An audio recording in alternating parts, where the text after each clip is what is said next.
ha venido tratando ya durante 3 programas que se han tenido de discipulado, y es acerca de la palabra de Dios. Hay muchas cosas que nosotros tenemos que aprender de esto, y para eso pues tenemos acá al hermano Pablo Reyes. Él continuará con nosotros y vamos a estar atentos todos los que tengamos que opinar, o si tenemos alguna pregunta por el chat también lo pueden hacer en este instante. Así que vamos a pedirle al hermano Pablo que continúe con nosotros en el nombre del Señor Jesús. Ya, mis hermanos, Dios les bendiga a todos. Les saludo en el nombre del Señor Jesús. Saludo al hermano Javier. Les bendiga. Comité discipulado.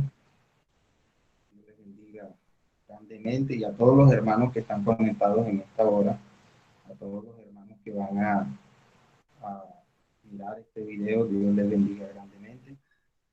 En este momento vamos a continuar con la tercera parte de la temática que es la Biblia. Y para esta sección vamos a hablar acerca de la concordancia Strong. Vamos a ver algunos versículos que no aparecen en la versión NBI, pero aparecen en la Reina Valera. Son versículos que fueron agregados. Y vamos a ver un paralelo entre esas dos versiones bíblicas, lo que es la Reina Valera 1960 y la nueva versión internacional. Bueno, entonces,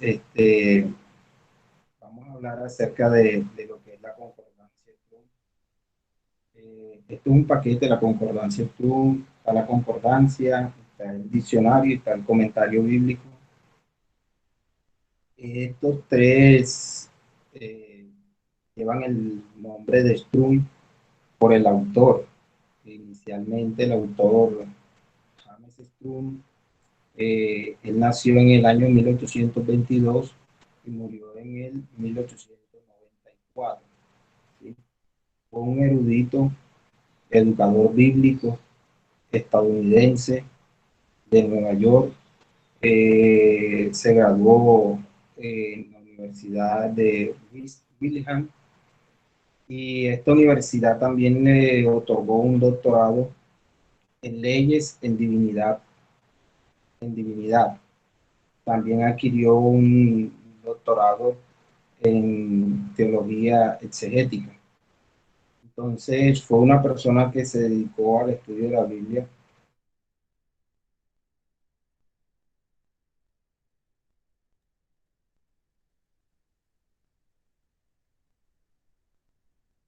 Basado en la Biblia, la versión Reina Valera, él se ideó la concordancia Strong, el diccionario y el comentario, que simplemente es agregarles al final de los versículos, al inicio del versículo va la cita bíblica, y al final de los versículos va un enlace o un número, que es un enlace que nos va a llevar de la cita bíblica, nos va a llevar a la concordancia, nos va a llevar al diccionario y nos va a llevar al comentario bíblico.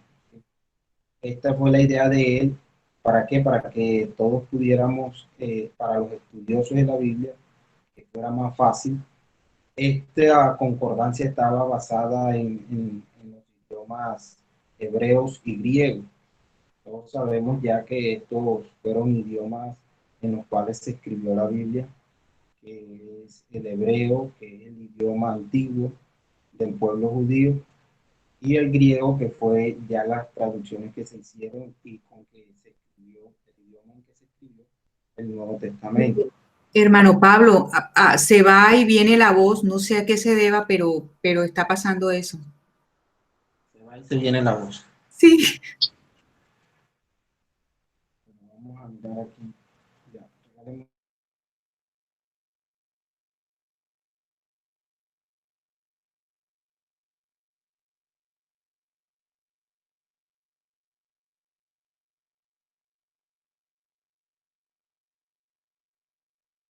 Confirman si me escuchan bien, por favor. Sí, ahí te estamos escuchando, pero parece que tienes el teléfono muy lejos. Se escucha así como a veces como que si estuviera lejos.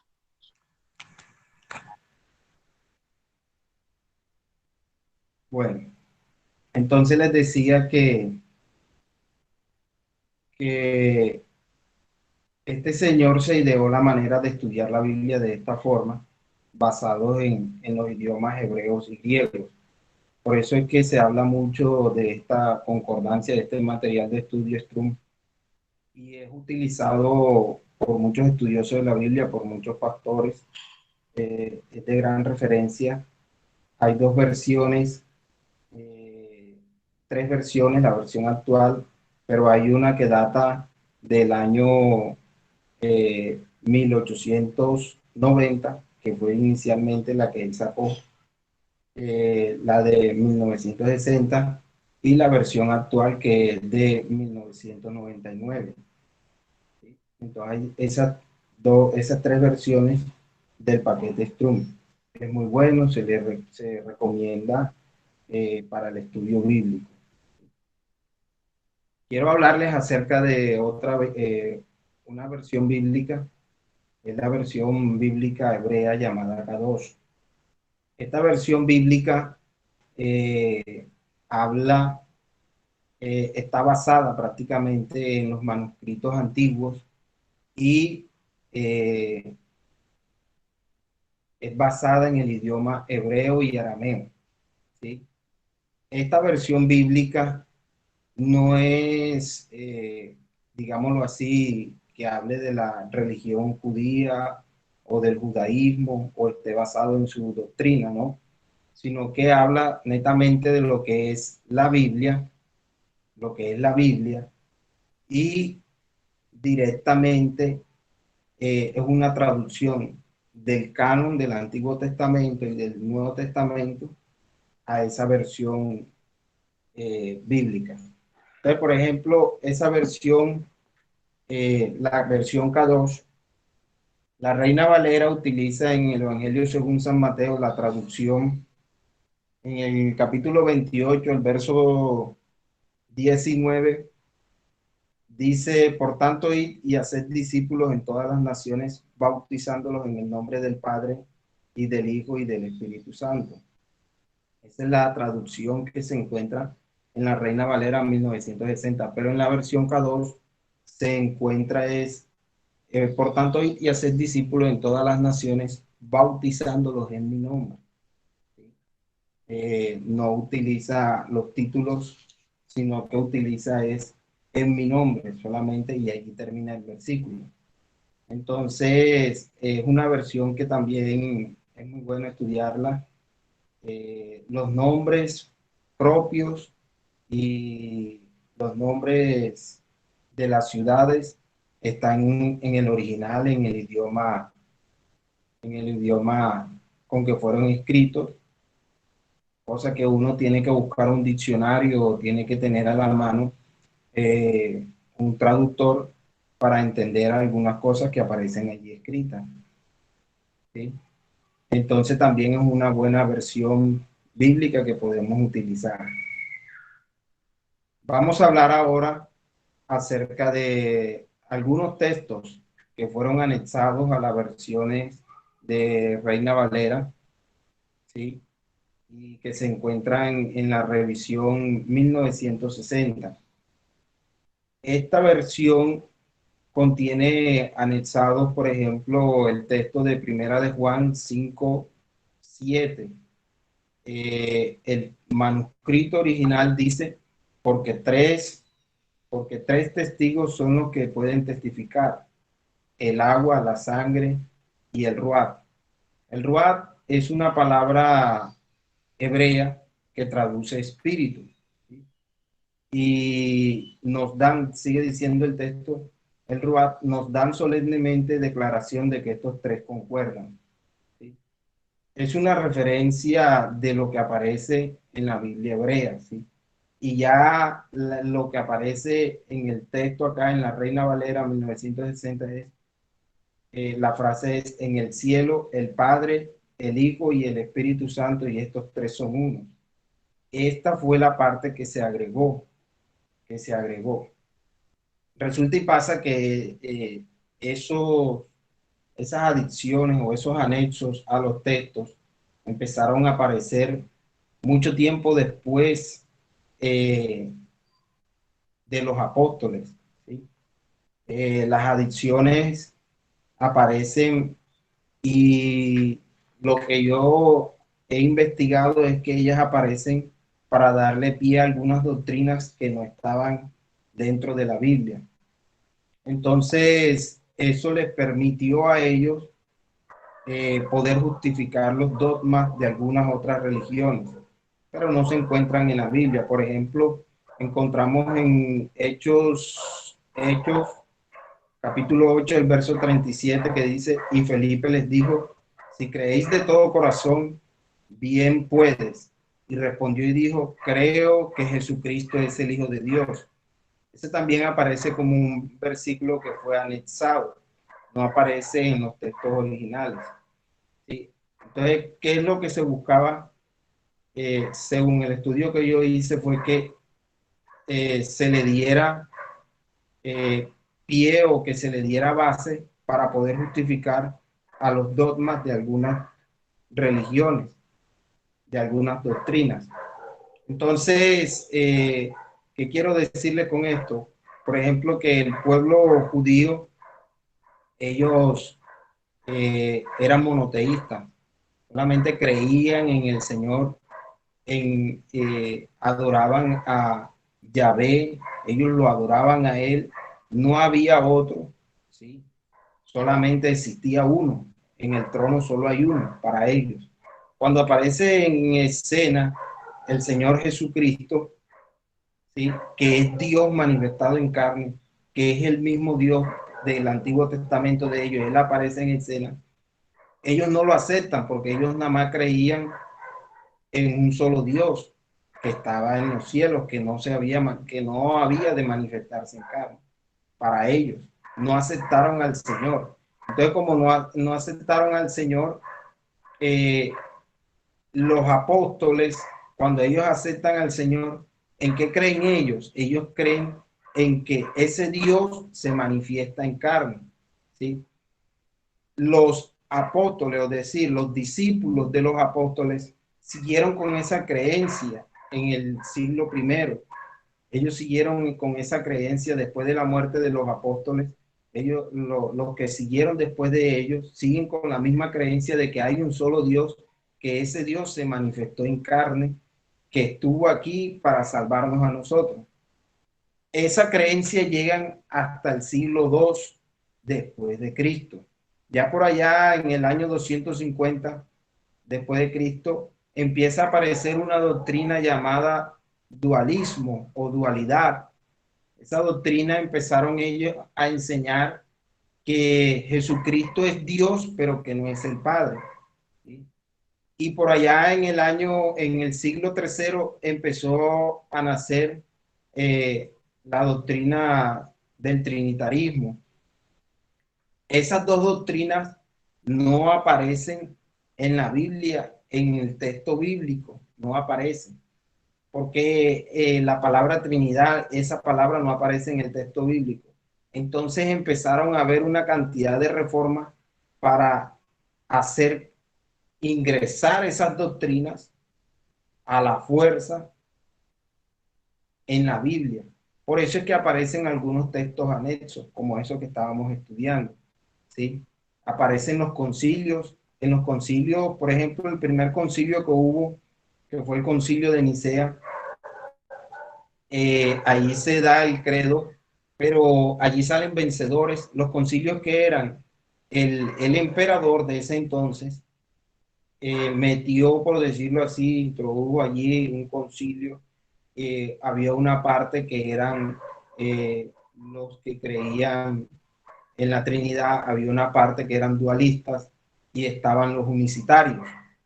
Entonces, así se reunieron, pero en esa primera reunión, en ese primer concilio, salieron vencedores los unicitarios, y el Credo de Nicea dice algo muy, muy importante acerca de la doctrina de la unicidad.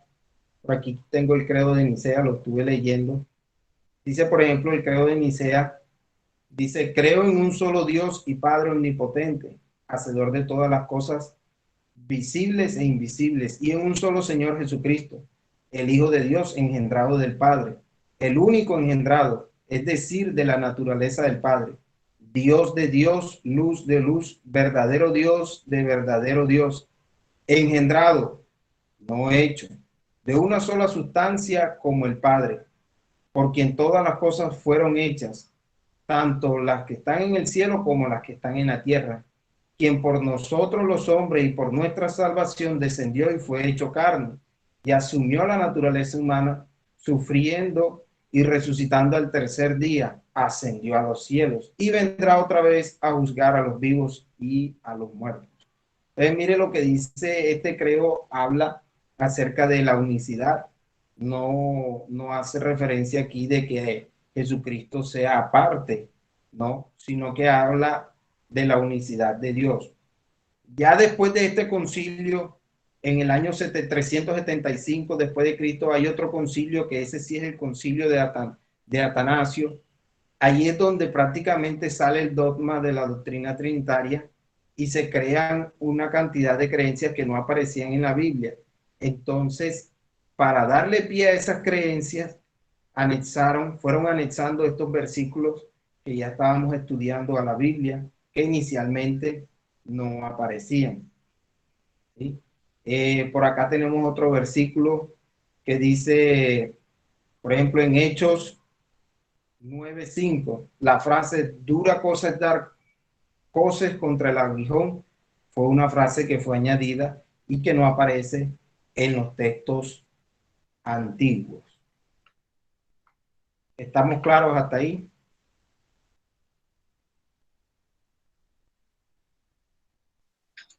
Vamos bien, hermano Pablo. Bueno, vamos a hablar acerca ahora de las versiones. Hay la versión Reina Valera 1960 y un paralelo que vamos a hacer con la versión NBI. Estas versiones son muy usadas en la actualidad por los cristianos llamados protestantes. Se les llama protestantes a los que no hacen parte del catolicismo. Entonces, hay un mito que habla acerca de la versión NBI porque se fue en contra de algunos versículos que aparecían en la Reina Valera, pero esta no los introdujo. Entonces, por ejemplo, la NBI traduce la Biblia siguiendo una filosofía llamada equivalencia dinámica, no textual, como lo hace la Reina Valera 1960. Esta versión NBI se basa también en los manuscritos originales, en los idiomas originales, pero al traducir, ella traduce es lo que entiende, lo que da a entender el escritor, no traduce las palabras como tal. Entonces su idea era comunicar verdades bíblicas de una manera más fiel y la intención original del escritor era que nosotros entendiéramos la cultura en la cual fue escrita la Biblia, porque eso es algo que hay que tener en cuenta cuando se va a estudiar la Biblia, que la Biblia no fue escrita ni fue para nuestra cultura, sino para la cultura hebrea, para la cultura judía, y ellos tienen una cultura diferente. Entonces, lo que intentaron hacer con la Biblia NBI era que se fuera más entendida en nuestra cultura. ¿Sí? Entonces, como se ve, un ejemplo puede ser que en la traducción NBI no aparece la palabra codos. Se sabe que codos era una forma de medida. No aparece de esta manera, sino que ya aparece en metros. Es una traducción que utiliza palabra metros y no codos. De la misma manera, muchas expresiones hebreas o griegas que son difíciles de entender, la NBI las traduce de una manera que son más entendibles para el lector, para nosotros. Un ejemplo es, por ejemplo, lo que encontramos en Jueces, capítulo 15, el verso 8, habla la historia de Sansón y dice, en la versión 1960, dice, y los hirió cadera y muslo con gran mortandad, dice esa versión. Entonces, cuando se refiere a la cadera y muslo, para nosotros acá ya no es tan entendido, nosotros casi no entendemos qué significaría esa frase para el lector de hoy en día, ¿sí? Entonces la NBI lo tradujo de la siguiente manera, y los atacó tan furiosamente que causó entre ellos tremenda masacre. Entonces, haciendo un énfasis en la traducción y que les causaba la muerte, es lo que aparece allí. Otro ejemplo que tenemos acá interesante es, por ejemplo, en Efesios capítulo 2, el verso 3, donde la 1960 traduce literalmente así: y éramos por naturaleza hijos de ira, lo mismo que los demás. Hace un énfasis allí en lo que es hijos de ira, ¿sí? Y la frase hijos de ira, que también es probablemente que sea una expresión hebrea y que sea muy difícil para entender ahora los lectores de la actualidad. Así que la NBI lo cambió por la siguiente expresión: éramos por naturaleza objetos de la ira de Dios, ¿sí? Entonces, esto es lo que busca la NBI, hacer que nosotros entendamos fácilmente las expresiones bíblicas, porque nosotros manejamos un idioma diferente al cual fue escrito la Biblia. Y eso se los expliqué en la primera charla, y que es muy necesario que cuando nosotros estemos estudiando la Biblia, sepamos, entendamos que la Biblia no fue escrita ni en nuestro idioma ni en nuestras costumbres, para que podamos entender lo que se dice allí, lo que se trata, para que podamos entender qué era lo que el Espíritu Santo estaba mostrando por medio del escritor, ¿sí? Tenemos otro acá, otro mito, está basado en que los manuscritos, porque hay una tergiversación de lo que es la NBI y la 1960, que los manuscritos que fueron utilizados para la traducción de la NBI no fueron los correctos. Entonces, esta versión salió avante a defender su versión bíblica, y entonces dice que utilizó los más antiguos, los manuscritos más antiguos en papiro, que son el papiro 52, que es un fragmento donde aún aparece todavía el Evangelio de Juan. Y allí se refleja, esto se refleja en la antigüedad de este manuscrito, es del siglo primero, siglo II. ¿Qué quiere decir? Que es un manuscrito que fue escrito fielmente por ellos. Además de esto, este manuscrito reza con la firma de los apóstoles. ¿Qué sucede? Que cuando los apóstoles escribían una carta, ellos enviaban al final, ellos firmaban esa carta para darle la garantía a los que iban a recibir la carta, que eran los apóstoles quienes las habían escrito. Entonces, por ejemplo, encontramos ya cuando Pablo ya no veía, ya estaba quedando ciego.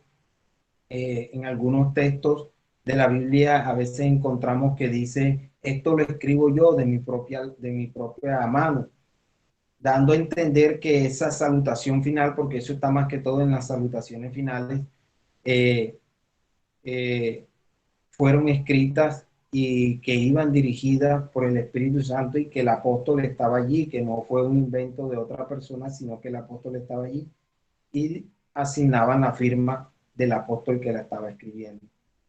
Entonces, la NBI se defiende de esta manera, dice que fue traducida, la Biblia fue traducida de los papiros antiguos. Al examinar estos manuscritos, dicen que en un hecho evidente hay algunas porciones que dan evidencia de haber sido agregado posteriormente por algún escriba, ¿sí? Lo que le sucedió a la Reina Valera 1960. Como antes no había eh, máquinas, no había imprenta, no había nada de eso, no existía. Y la Biblia lo que se hacía era que a mano estaban los escribas. Y los escribas ellos eran los que tenían este trabajo de traducir la Biblia. Entonces muchas veces ellos adicionaban o le quitaban a los textos bíblicos. Entonces ahí también se puede decir que se le hicieron adiciones a los textos sagrados. El porcentaje de estas adiciones, aunque aparece que fue muy bajo, las variantes textuales significan que representan, por ejemplo, del 1 al 5% del texto bíblico, ¿sí? Y de ninguna manera alteran, porque está visto que esas adiciones de ninguna manera alteran la doctrina de peso bíblica, la doctrina bíblica, no señor, sino que más bien complementan el texto, tratando de complementar el texto. Seguimos acá, entonces dice que la NBI está basada en manuscritos de dudosa calidad, no señor, así que ellos siguen defendiéndose y dicen, así que al consultar los manuscritos antiguos, llegaron al texto crítico y compararlo con los manuscritos que previamente se tenían a disposición por los traductores o por los escribas, ¿sí? Encontramos que los manuscritos más antiguos de mejor solidez y confianza que representaban los autógrafos, lo que les expliqué ahora, que llevaban los autógrafos de los apóstoles, estos manuscritos que originalmente escribieron los autores bíblicos. Entonces, ellos con esto que buscaron defender esa versión bíblica que fue cuando esta versión bíblica salió, que se empezó a producir. Esta versión bíblica fue muy criticada. Le faltan 52 versículos, no aparecen 52 versículos en comparación con la Reina Valera 1960. Entonces, con esto ellos dieron a entender que esta versión sí era de buena procedencia y que los escritos fueron traducidos fielmente de los textos antiguos. Seguimos acá, dice, de allí vienen algunas diferencias de lo que le explicaba entre la 1960 y la NBI. También la NBI se unió, o sea, tiene relación, por decirlo así, con la Biblia de las Américas y la nueva traducción viviente, algunas versiones en inglés que también quitaron, por decirlo así, los textos que fueron agregados, que se anexaron en la Reina Valera 1960. Veamos un ejemplo acá. Dice en la Reina Valera 1960, ahora pues, en Romanos capítulo 8, el verso 1, dice, ahora pues, ninguna condenación hay para los que están en Cristo Jesús, los que no andan conforme a la carne, sino conforme al Espíritu. Y en la nueva versión, en la NBI, dice, por lo tanto, no hay ninguna condenación para los que están unidos a Cristo Jesús. Es decir, la frase, los que no andan conforme a la carne, sino conforme al Espíritu, esta fue una frase que fue añadida. Esta fue una frase que fue añadida. Ahorita miramos allí las preguntas que están haciendo. Ahí están preguntando algo sobre la Torá. Seguimos acá, ya estamos terminando aquí con este paralelo entre la NBI. Dice que la Reina Valera tiene una frase adicional que no vemos en los manuscritos más antiguos. Y es por eso que la NBI prefiere ponerla como una variación al pie de la página. O sea, cuando hay una variación donde la NBI no concuerda con la Reina Valera, al pie de la página de la NBI va a aparecer esa variación, el texto que fue quitado, la partecita va a aparecer allí. Entonces, podemos ver que el texto antiguo en el cual fue basado, la NBI, fue argumentado y que hace referencia a los apóstoles. Si ellos hubieran cambiado, por decirlo así, la doctrina que trajo el Señor Jesucristo, no aparecieran en la actualidad, sino que hubiesen sido cambiados y no hubiesen sido aceptados en el canon bíblico. Tampoco tuviera pie esta Biblia, pero es una Biblia que bajo ninguna circunstancia trató de cambiar el contenido bíblico, a pesar de que ella daba una interpretación de lo que decía el texto. Miremos otro ejemplo acá ya para finalizar. Dice en la Reina Valera 1960, en el Evangelio según San Juan, capítulo 1, el verso 18, dice: a Dios nadie le vio jamás. El unigénito Hijo que está sentado en el seno del Padre, Él le ha dado a conocer. Y en la NBI dice: a Dios nadie le ha visto nunca. El Hijo unigénito, que es Dios y que vive en unión íntima con el Padre, nos lo ha dado a conocer. Entonces, mire cómo hace referencia aquí al texto sagrado, al texto antiguo. La Reina Valera no tradujo como era el texto antiguo, y la NBI sí lo tradujo, porque dice aquí el Hijo unigénito, que es Dios. Ahí está haciendo énfasis que es Dios. Y la Reina Valera 1960 dice es el Hijo unigénito que está en el seno del Padre. Entonces, con este paralelo queremos mostrar aquí que no quiero decir pues que una versión bíblica es más importante que otra, no, sino que cuando vamos a estudiar la Biblia hay que tener varias versiones bíblicas para que nos sea más fácil entender lo que estamos estudiando, las doctrinas que estamos estudiando. Quiero decirle que es muy sabio también estudiar la Biblia antes de repetir frases, palabras, o antes de repetir explicaciones bíblicas, porque muchas veces se cae en errores porque se repiten cosas que han dicho personas a las cuales nosotros admiramos mucho, pero esto no debe ser así. Cuando nosotros vamos a lanzar una expresión o vamos a expresar algo acerca de la Biblia, tenemos que tener la certeza de que eso es veraz y que es así al pie de la letra como aparece en la Biblia.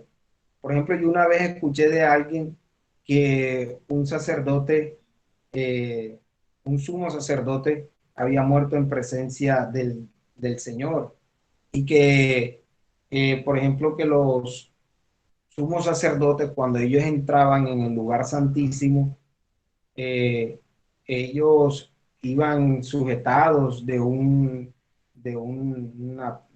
lazo, por decirlo así, porque si ellos morían en presencia del Señor, no podían ir a sacarlo, entonces tendrían que el que entrara también fallecía, entonces tenían que sacarlo por esa pita, lo jalaban, por decir así, por el lazo. Pero eso no es así, porque la Biblia nunca hace referencia a esto. La Biblia tampoco registra que un sumo sacerdote haya fallecido en presencia del Señor. Eso no lo registra la Biblia. Los únicos que murieron así en presencia del Señor, pero fue porque desobedecieron y no les correspondía que entraron en el lugar santísimo, fueron los hijos de Aarón. Ellos fueron a ofrecer incienso extraño, dice la Biblia, incienso extraño. Entonces, ¿qué quiero decirle con esto? Que cuando usted vaya a hacer referencia a algo bíblico, usted tiene que estar seguro, y no porque se lo escuchó a otra persona, sino porque lo ha leído, lo ha estudiado y lo ha indagado directamente en la Biblia. Para eso es que está la Biblia, para leerla, para indagar y no para decir cosas después que no están en ella y después es, se cae en un error, se puede caer en un error doctrinal diciendo cosas que no están en la Biblia. Hay que estar muy seguro cuando uno va a expresar la frase, así lo dice la Biblia. Hay que estar muy seguro para decir esa frase, así lo dice la Biblia, ¿sí? Para no caer en errores. No sé, por allí estaba viendo algunas preguntas. No sé si no hay algunas preguntas por allí para...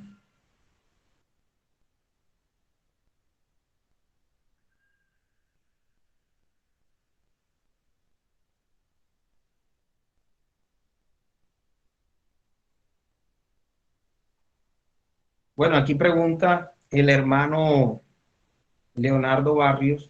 Él hace una pregunta, dice aquí, cuando dice que la escritura no fue escrita para nosotros en nuestras costumbres, creería entender que sería el Antiguo Testamento, más el Nuevo Testamento sí creería que se aplica a nosotros.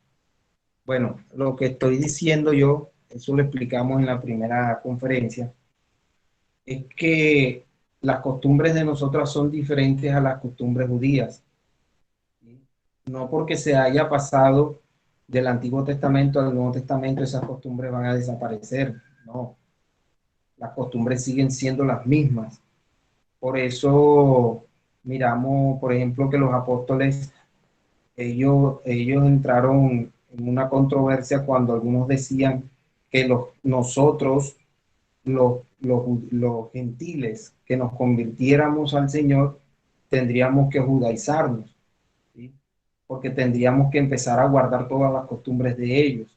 Entonces ellos, en un concilio que ellos hicieron en el año 45, eso está en el libro de Hechos, aparece eso, ellos decidieron allí, los apóstoles, en común acuerdo, prohibirle a los gentiles de la fornicación, de los sacrificados a los ídolos, de la sangre y de los ahogados, solamente eso. Entonces, lo que yo quería darles a entender cuando les dije que la Biblia no fue escrita en nuestras costumbres ni en nuestro idioma, es porque ellos viven de una manera diferente. Las costumbres judías son diferentes a las costumbres acá, aquí por decirlo, los latinos, nosotros. Por ejemplo, un ejemplo son las fiestas, los matrimonios de ellos, los funerales, por decirlo así, el funeral de ellos. Ellos, cuando una persona se muere, ellos contratan a un grupo de mujeres llamadas planilleras. Esas mujeres se encargan de hacer fiesta, tocar música, ¿sí? En medio del velorio, por decirlo así. El velorio demora 4 días para ellos, ¿sí? Y ellos también tienen por costumbre embalsamar. Nosotros no embalsamamos, ¿sí? Ellos van y lavan el cuerpo después. Ellos guardan, por ejemplo, ellos guardan el día sábado. Eso es estatuto perpetuo para ellos, guardar el día sábado. Nosotros no guardamos el sábado, nosotros sabemos que todos los días son del Señor. Ellos guardan un día en el año que se llama, eh, es un día que ellos guardan, que es el día siguiente después de la Pascua. Ellos le llaman el día de la gran solemnidad. Ese día ellos lo guardan, nosotros no guardamos ese día. Entonces, cuando yo me refiero a que la Biblia fue escrita en las costumbres de ellos, es a eso.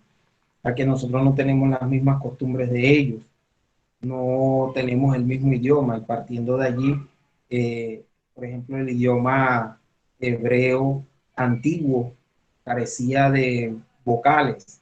Entonces, ese era un idioma que era muy difícil de aprender. Entonces, esas son cosas que nos hacen diferentes. Las costumbres de allá del Medio Oriente son diferentes a las costumbres de los latinos. Te pongo otro ejemplo. En los matrimonios. Los matrimonios, por ejemplo, acá los latinos, lo más importante del matrimonio es la novia. Todo el mundo está pendiente de la novia, cuándo llega la novia y todo eso. Por ejemplo, acá los latinos, nosotros, eh, cuando vamos al matrimonio hay una corte, la corte son unos niños, ¿sí? Pero allá, en el Medio Oriente, más exactamente en Israel, eh, el más importante en el matrimonio es el esposo. Él es el que lleva la importancia allí. La corte son 10 vírgenes, ¿sí? Y acá, por ejemplo, en los matrimonios acá se utilizan flores, allá se utiliza una lámpara. Por eso de ahí es donde deriva la parábola de las 10 vírgenes, para que vayamos entendiendo a qué hace referencia, ¿sí? Entonces, si nosotros leemos los textos así y no investigamos, eh, hay un, hay un libro que se consigue por internet, es un libro que se llama Usos y Costumbres de la Biblia. Usos y Costumbres de la Biblia. En ese libro nos ayuda a entender muchas cosas que nosotros cuando estamos leyendo la Biblia no la entendemos. Por ejemplo, el por qué bajaron al paralítico por el techo, de qué forma, cómo lo bajaron. Entonces, en este libro, Usos y Costumbres de la Biblia, encontramos muchas cosas que nos ayudan a entender la, los textos bíblicos. Pongo un último ejemplo para eso. Eh, el untarse ceniza. El untarse ceniza cuando ellos estaban de duelo, eh, se untaban ceniza y óleo. Era que se iban directamente y cogían de las cenizas allí donde estaba, donde se cocinaba allí, se rascaban los vestidos, rompían los vestidos y se echaban ceniza sobre sus cabezas, y con esa ceniza duraban días porque estaban de duelo, estaban de luto. Nosotros no hacemos eso acá. Entonces son costumbres de ellos que son diferentes a las costumbres de nosotros. No sé si haya otra pregunta por allí.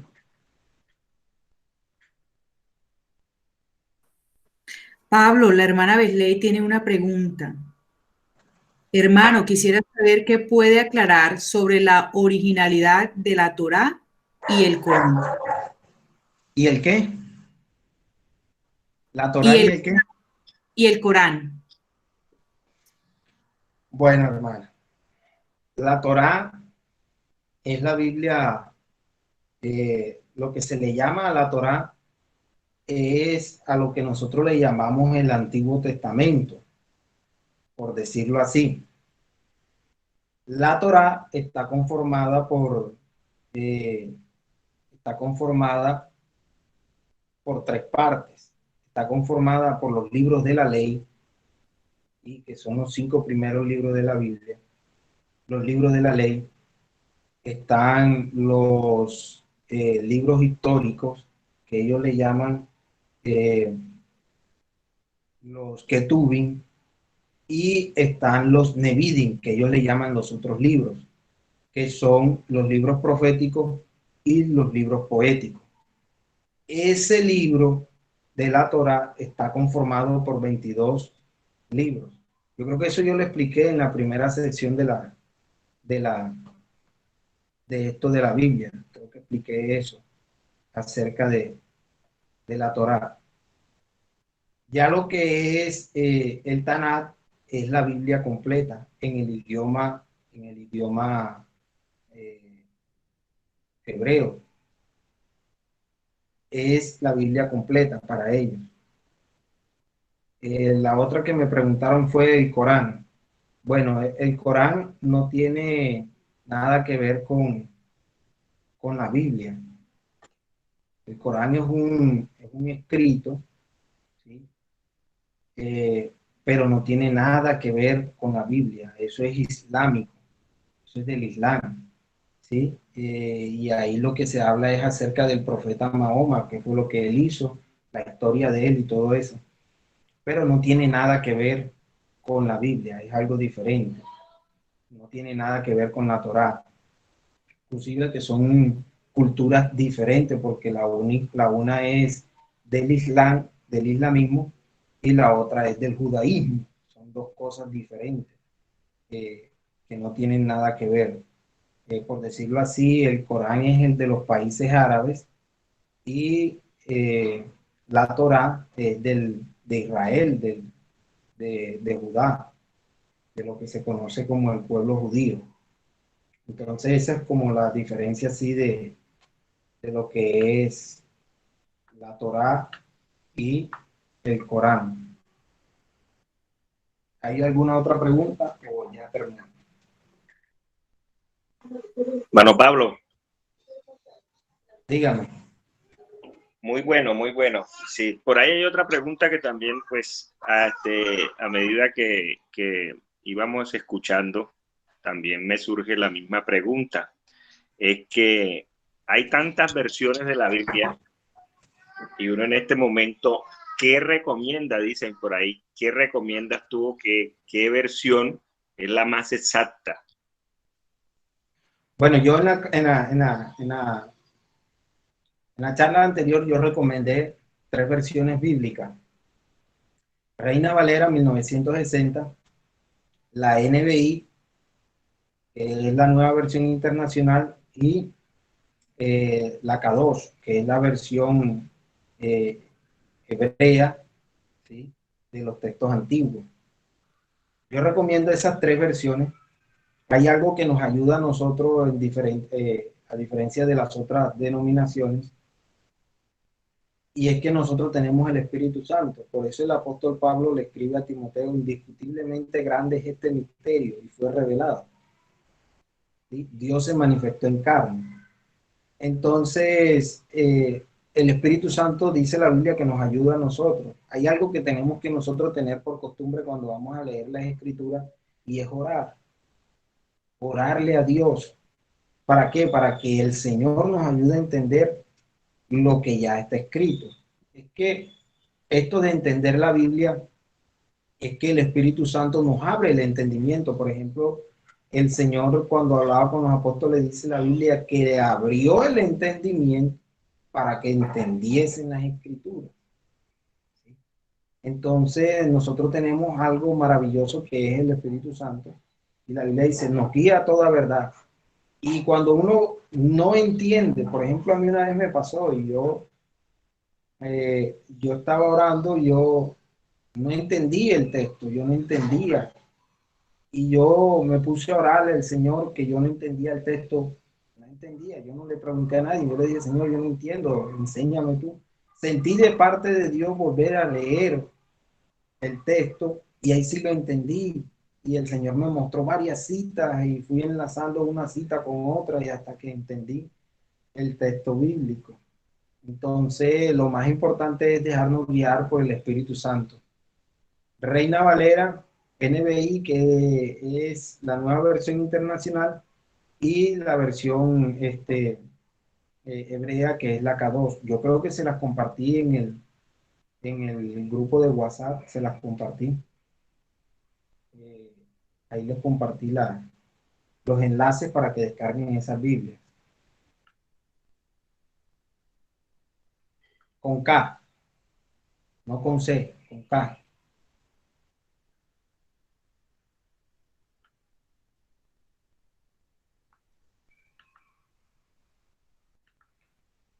Bueno, no sé si haya otra pregunta por ahí. Pablo, yo quisiera no preguntar, sino más bien como digamos, a modo parte de la conclusión. Yo sé que al final habrán otras, pero es interesante o es importante que uno sepa que estos cambios textuales en las traducciones modernas no afectan ninguna doctrina mayor. Eso es interesante decirlo porque muchas veces digamos que, ay, ¿cómo así que se ha cambiado? Entonces no debería leer esto o aquello y pensamos entonces y dudamos de todo y no se trata de eso. Y no afecta ninguna traducción mayor porque todo se mantiene en su unidad completamente. Toda la gracia, la deidad de Dios, la unicidad. O sea, se pueden cambiar o se pueden omitir versículos o ciertos pasajes, pero no sucede así con las doctrinas. Y el evangelio se mantiene y la unicidad o el tema, digamos que en su totalidad, uno, como tú decías antes, puedo enlazar versículos y puedo hacer muchas deducciones y siempre vamos a tener esa doctrina fiel y verdadera. Así que quisiera decir que finalmente pensar que debo preferir una y otra versión, obedecería más como a con qué me siento más o entiendo mejor por el contexto y no porque afecte mi creencia o la doctrina de la Biblia. ¿Sí me hago entender? Sí, correcto. Eso es así. No se trata por decir que una versión está errada, la otra sí. No, no. Lo que se busca es que entendamos mejor el texto bíblico. Cuando nosotros leemos en una versión bíblica y vamos a otra versión, lo que estamos haciendo es que estamos leyendo el mismo texto sagrado que fue traducido en otro idioma diferente, por decirlo así. Eh, la versión que fue traducida, la NBI es una versión en inglés inicialmente, es una versión en inglés que luego se le hizo una revisión y se tradujo al español, ¿sí? Que es la que nosotros usamos. Bueno, Lilian, a ti no te afecta eso, pero eso es lo que es la NBI, a diferencia de la Reina Valera, que ya ella fue traducida directamente al español, ¿sí? Entonces, eso es lo que hay que mirar aquí, que lo que yo les decía, el texto siempre va a ser el mismo y las doctrinas de nosotros no van a cambiar. Nosotros no vamos a dejar de lado una doctrina porque estemos leyendo ahora. Hay versiones bíblicas, por ejemplo, de algunas doctrinas que no son del nombre, porque hay que decirlo así, doctrinas que no son del nombre y que en cierta manera sí han adulterado la Biblia y que no las menciono porque para nosotros no son importantes. Nosotros no tenemos que estudiarlas, ¿sí? No hacemos nada con leer esas versiones bíblicas. Simplemente nos basamos en las versiones que hemos utilizado siempre y que están a nuestra mano y que nos permiten entender mejor los textos, más no cambiar en sí las doctrinas, porque las doctrinas ya están y fueron establecidas por el Señor y lo que buscan es la salvación del ser humano. Por ejemplo, en el Antiguo Testamento lo que busca la Biblia es la salvación del pueblo de Israel. Y en el Nuevo Testamento lo que busca la Biblia es la salvación de toda la raza humana, ¿sí? Porque cuando dice la Biblia que se dio el cumplimiento de los tiempos, Él vino en semejanza de carne de hombre para salvar a todos, a toda la raza humana. Entonces, leamos, estudiemos bien, pero no pensando en que las doctrinas bíblicas se van a cambiar, porque no podemos hacer eso, no podemos cambiar las doctrinas bíblicas.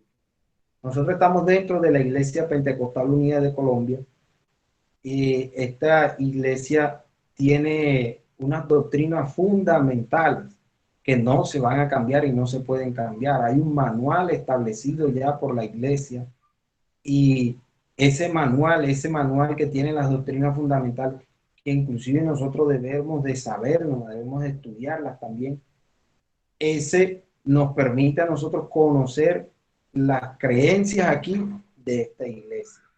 Y eso nunca va a cambiar, porque si estamos dentro de esta iglesia, que es la que nosotros decimos, predica lo que la Biblia enseña, realmente esta iglesia predica lo que la Biblia enseña, que es que hay salvación en el nombre de Jesucristo, que hay un solo Dios.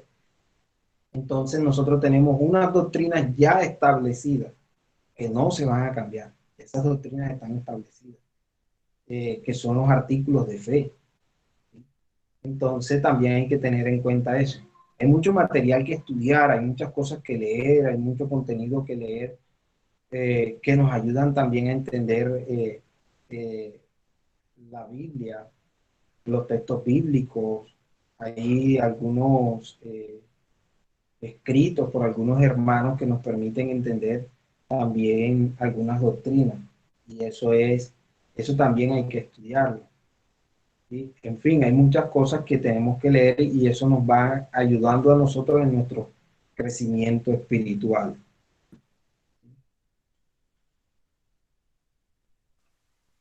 Pablo, Dígame, hermano Javier. de acuerdo con todo, hermana Lilian, excelente ese aporte, pero nosotros, o sea, nosotros ya tenemos esas doctrinas, tú sabes, estamos fundamentados en esas doctrinas. Igual estas versiones a lo largo del estudio de la Biblia nos han servido a nosotros para aumentar el conocimiento acerca de esa base que ya nosotros tenemos. Y qué bueno es que, como dices tú, no desechemos esas versiones que tenemos ahí, sino que ellas nos van a aclarar muchas veces cosas que no entendemos solamente, porque a veces nos pegamos que es la Reina Valera solamente y no miramos otras versiones pensando que están erradas.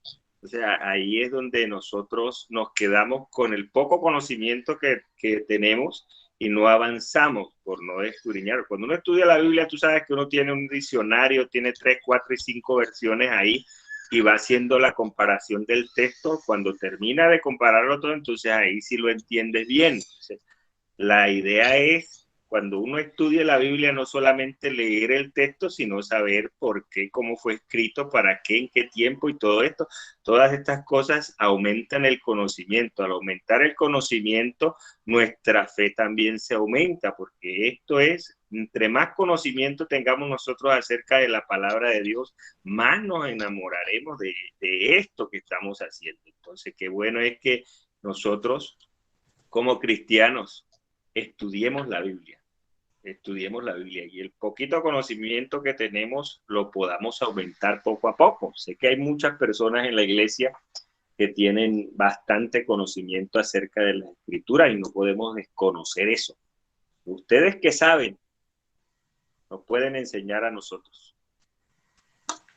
Bueno, sí, hermano Javier, yo solamente quiero agregar a eso que usted dijo que algo que les había dicho anteriormente, se lo vuelvo a repetir, y es que cuando vamos a estudiar la Biblia, cuando vamos a leer la Biblia no la podemos leer como leemos un libro de historia, porque allí no se está cumpliendo bien la función, no estamos estudiando, no estamos escudriñando como es debido. La Biblia hay que sentarse, sacarle tiempo y leerla bien, estudiar bien el texto, no pasar de allí, sino quedarse allí, comparar con otras versiones, como usted decía.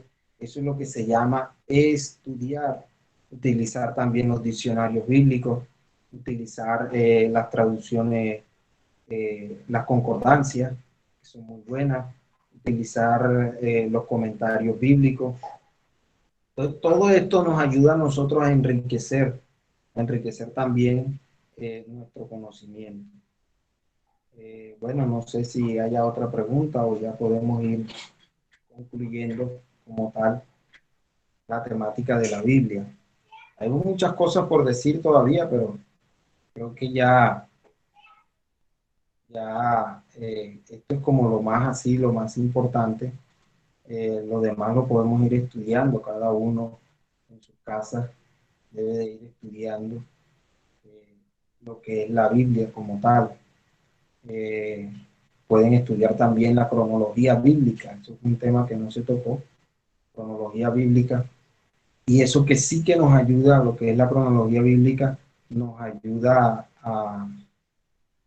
a entender el orden de los escritos bíblicos, y eso también nos va ayudando a nosotros. La Biblia no está organizada, los textos bíblicos no están organizados conforme al tiempo en que fueron escritos, no están organizados cronológicamente, por decirlo así, sino que están en una organización que nos permiten a nosotros el estudio. Por ejemplo, están divididos por profetas, por los salmos, los libros históricos. Eso nos ayuda a nosotros a que no perdamos enlace. Por ejemplo, si estamos leyendo la historia, no perdamos el enlace de todo lo que es la historia del pueblo de Israel. Entonces, también se puede estudiar eso, la cronología bíblica. Hay una cantidad de cosas que tenemos que estudiar para que cuando leamos los textos nos ubiquemos, porque a veces lo que sucede es que no nos ubicamos en el tiempo ni en el espacio, como decía usted, hermanos, ayer, por qué fue escrito, a quién se le escribió, quién lo dijo, dónde lo dijo, cuál era el contexto histórico de ese momento que estaban viviendo, qué era lo que estaba pasando, ¿sí?, cuando se escribió eso. Entonces, todo eso tenemos, para poderlo entender mejor, también hay que estudiar la cronología bíblica.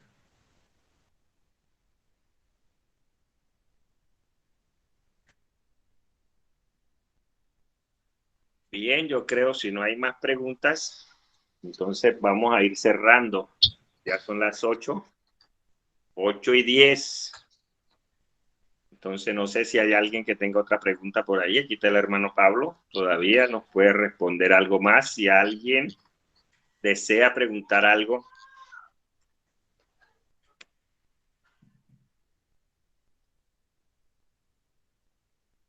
Entonces, si no hay más nadie que quiera preguntar algo, vamos a orar, hermano Pablo. Gracias. Qué gran bendición, de verdad. Hemos aprendido. Me gustan estas charlas, me gusta. Tenía rato que no estaba con ustedes, pero gracias a Dios ya vamos a estar. Vamos a orar, vamos a darle gracias a Dios. Ahí donde están, vamos a decirle al Señor, gracias por esta enseñanza, y espero que todos los hermanos que están conectados nos puedan seguir conectados. Todos los viernes a partir de las 7 de la noche van a estar los hermanos de discipulado, van a estar todo el grupo que está recibiendo estas enseñanzas. Y si usted desea traer un amigo, a alguien, invitarlo, también lo puede hacer. Creo que esta aplicación podemos estar más de 100 personas, hermano Pablo. Esa la administra la hermana Lilian. 250 personas. 250. Sí, señor. Bueno, entonces, qué bueno sería, hermana Lilian, que pudiéramos tener o invitar un amigo a la próxima, el viernes, ¿cierto? Viernes a las 7 de la noche nuevamente. Ya ellos nos estarán dando la temática que van a tratar, pero vamos a darle gracias a Dios